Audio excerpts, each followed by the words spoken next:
নেতৃবৃন্দ, আপনাদের সকলকে জাতীয় নাগরিক পার্টি এনসিপির পক্ষ থেকে শুভেচ্ছা এবং অভিনন্দন।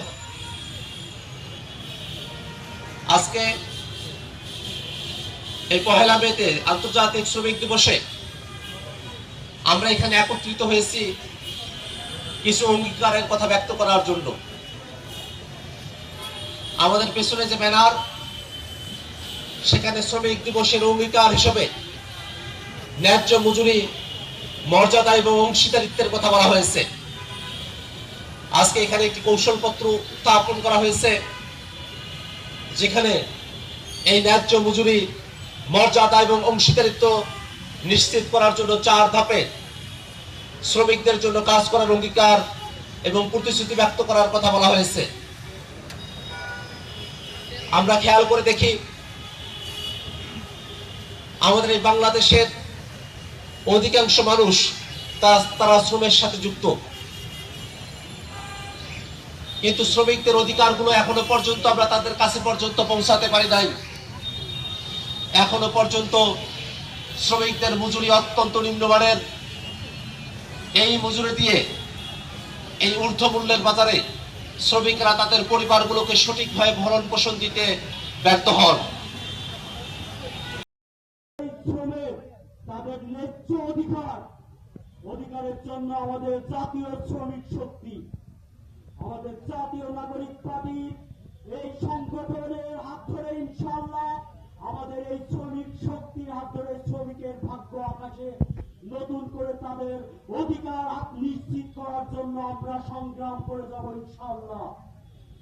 আমরা এই গণঅভ্যুত্থানে যখন চারিপাশে কালো মেঘে ছেয়ে আসছিল, তখন আমাদের পাশে কেউ দাঁড়ানোর মতন ছিল না। তখন আমরা দেখেছি রিকশাওয়ালা ভাইরা কিভাবে আমাদেরকে সাপোর্ট দিয়েছে।